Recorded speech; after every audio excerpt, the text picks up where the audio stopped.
SP గారు బాడీని తీసేయమని message పంపించారు. ఎస్పీ గారు స్పాట్ కు వచ్చి ఇన్వెస్టిగేట్ చేయమని సీఎం గారు ఆర్డర్. చనిపోయిన అమ్మాయి భర్త బై ఎలక్షన్స్ లో పోటీ చేసే వ్యక్తి. అతను ఎలక్షన్ లో గెలవడానికి ఇదో సింపతి. చనిపోయాక ఇంకా చేసేదే ఉంటుంది సార్. సరే, నువ్వు జీప్ స్టార్ట్ చేయి, ఇంటి వరకు వెళ్ళి రావాలి.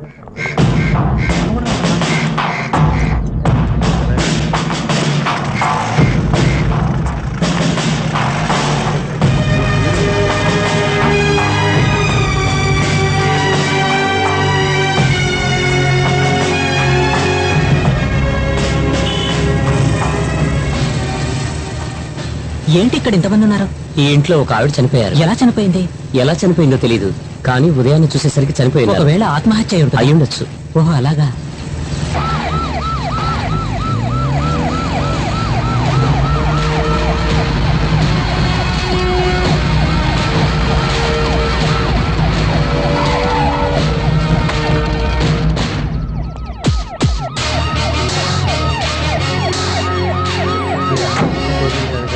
సార్,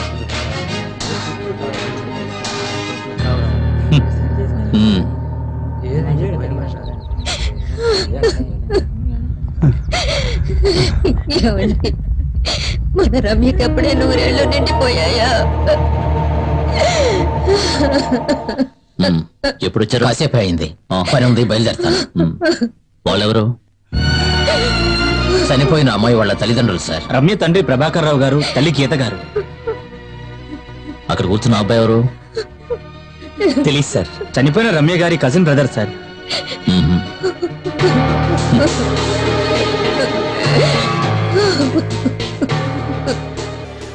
మిగిలిన ఇద్దరు మా అమ్మ నాన్నలు సార్. ఎందుకు నువ్వెవరు? నా పేరు అశోక్, పక్కనే మా ఇల్లు. ప్రభాకర్ రావు గారు మేము ఫ్యామిలీ ఫ్రెండ్స్ అండి. అయితే ఏంటి? క్రైమ్ సీన్ లో పొలిటీషియన్స్ ఎందుకు? అది కాదు సార్, ఈయన పార్టీ. ఏమిటయ్యా పార్టీ? పంపించాయి సార్. Sorry sir.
ఏమిటిది? Rat poison sir. ఎక్కడ దొరికింది? మంచం మీద దొరికింది సార్. తేనెలో దీన్ని కలుపుకుని తాగి ఉంటారు సార్. Sorry sir.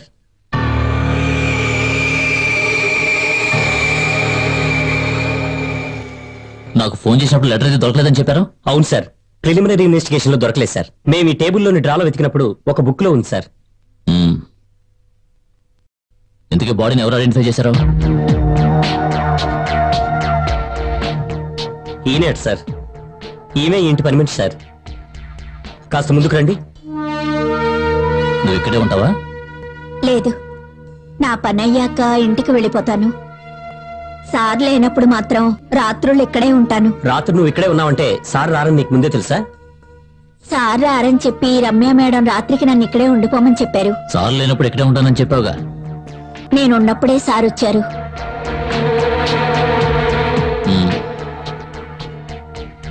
ఆ తర్వాత ఏం చేసావు? నేను ఇంటికి వెళ్ళిపోయాను. చెప్పకుండానా? నేను చెప్పే వెళ్ళాను. ఆ సమయంలో వాళ్ళిద్దరికీ ఘర్షణ జరిగింది. కారణం నాకు తెలీదు. ఏం మాట్లాడుకున్నారు? నాకు సరిగ్గా వినిపించలేదు.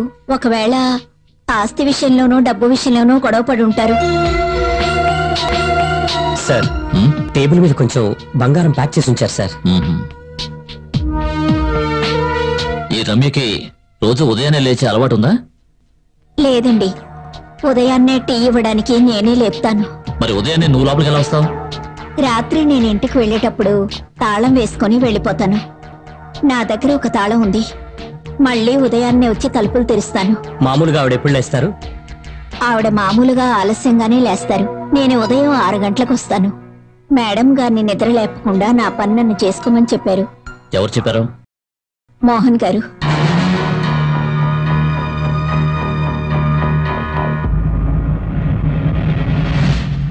నీ పేరేమిటి? సుమేష్. కాస్త ముందుకు రారా. నువ్వంత ఉదయాన్ని ఇక్కడేం చేస్తున్నావు?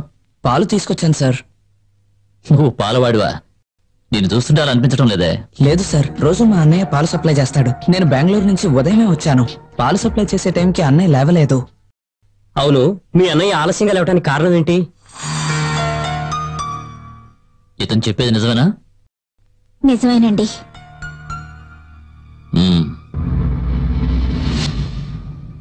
అవును, నీ పేరేమిటి?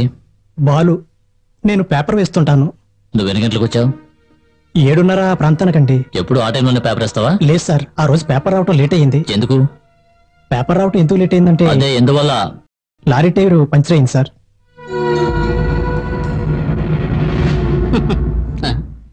తమరి నామధేయం?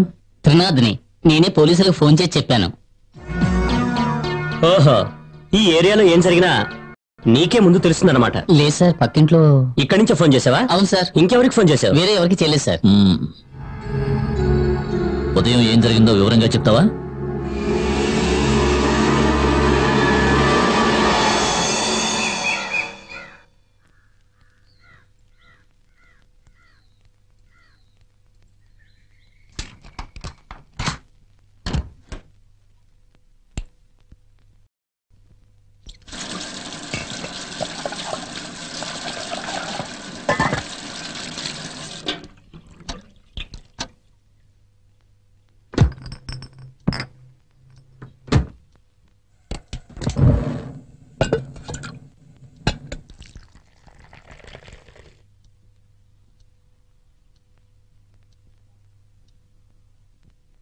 అమ్మా, రమ్యమ్మా, అమ్మా, రమ్యమ్మా. అయ్యగారు, అయ్యగారండి, రమ్యమ్మ గారు.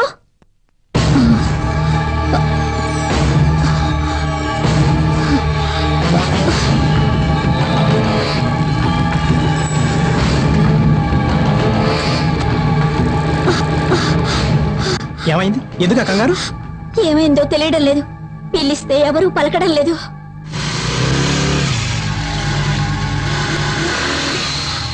Hi, good morning. సారీ అండి, ఉదయాన్నే అన్నయ్య లేవడం లేట్ అయినందువల్ల పాలు తీసుకురావడం లేట్ అయింది. ఏంటి, ఏమైంది?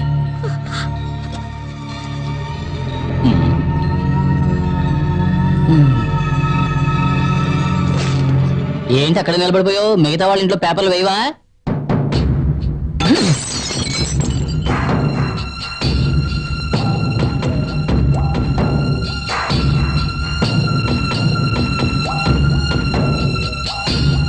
ఇక్కడ ఎవరూ లేరేంటి?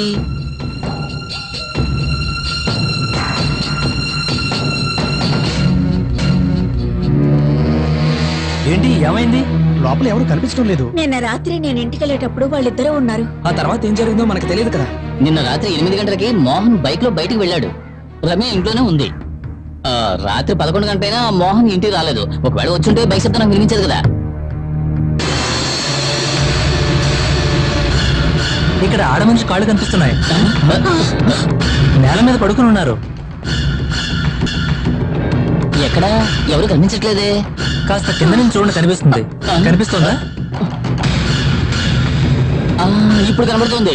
తల కనబడలేదు, కాళ్ళు కనబడుతున్నాయి. అమ్మా, రమ్మేమ్మా ఏం జరుగుతుందో ఆవిడకి ఏమైందో ఏమిటో ఇప్పుడు ఏం చేయాలో అర్థం కావట్లేదే. ప్రాణం ఉంది, కాళ్ళు కదలడం నేను చూశాను. అయ్యో దేవుడా రమ్మేమ్మా. వచ్చేసింది, వేయండి. ఏమైందమ్మా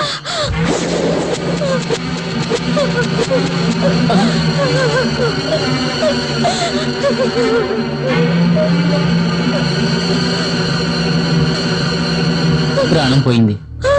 దేవుడా అమ్మగారిని తీసుకెళ్లిపోయావు. నువ్వే కదా బ్రతుకుందని చెప్పావు. అయ్యో నేను చూశాను. ఏం చూశారు? డ్రెస్ కదిలింది.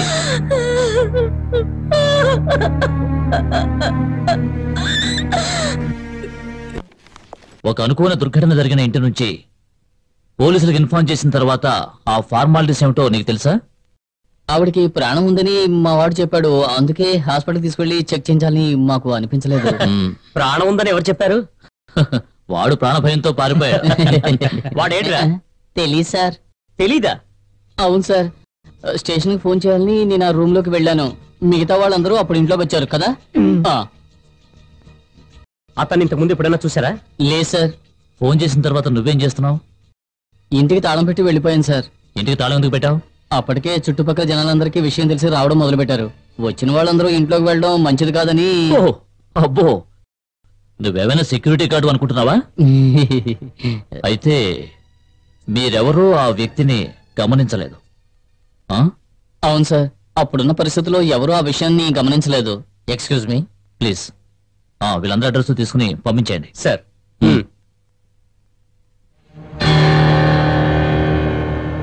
So what's your finding? తలుపుల మీద కిటికీల మీద ఇప్పుడు వెళ్ళిన ఆ నలుగురి ఫింగర్ ప్రింట్స్ ఉన్నాయి. తేనెతో కలిపిన విషం బాటిల్ మీద చనిపోయిన ఆ అమ్మాయి ఫింగర్ ప్రింట్స్ మాత్రమే ఉన్నాయి.